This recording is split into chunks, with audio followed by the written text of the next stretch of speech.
he spent time with God in the mountain, and he became the meekest man on earth. And then 40 years in the wilderness, tending God's spiritual sheep, Israel, where he manifested that experience that he had with God. He manifested God's character in his life. Let me ask you, was Moses patient during those 40 years in the wilderness? You know, one of the most marvelous stories that I find in the whole Bible is the story of Moses.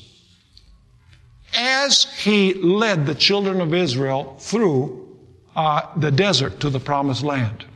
I mean, these people were whining and complaining all the time. I probably would have lost my temper in the first day. But Moses didn't. For 40 years, whenever Israel complained, he said, okay, well, let me consult with the Lord. Listen, he was even willing to give up his life in order to save Israel, the Bible says, on Mount Sinai.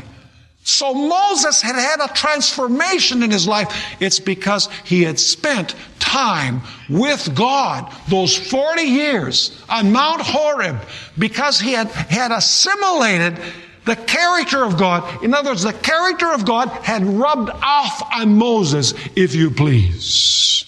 But you know, as I mentioned, Moses was actually a foreshadowing of one greater than Moses. In other words, Moses actually represented someone who was far greater, who would come in the future, and that person is none other than Jesus Christ. Notice John chapter 1 and verse 14. John chapter 1 and verse 14. Here we find the one greater than Moses. And the Word became flesh and dwelt among us. And we beheld His what?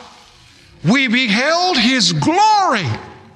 The glory as of the only begotten of the Father, full of grace and truth. What was the glory of Jesus? It was His what?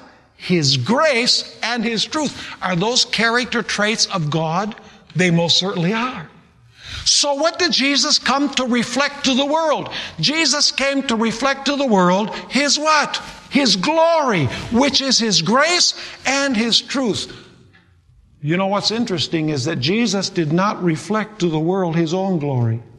He reflected to the world the glory of His Father. You say, how do we know that?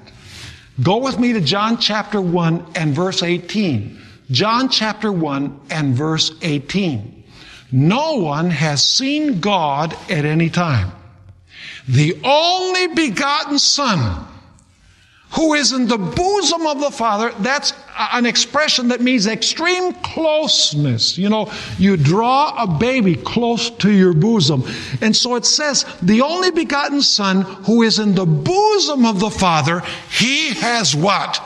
Declared Him. Is there anyone in the universe that could have declared what God the Father is like other than Jesus? Absolutely not, because Jesus had this intimate relationship with His Father, and when Jesus came to this world, He came to reflect to this world the glory of His Father, that people, as they saw His glory, would give honor and glory to His Father. In fact, notice John chapter 7 and verse 18. John chapter 7 and verse 18. Jesus came to reflect the Father's glory. In other words, when people saw Jesus, they were to say, glory be to God. They were to give honor and glory to the Father. Notice John chapter 7 and verse 18. Jesus says, He who speaks from Himself seeks His own glory.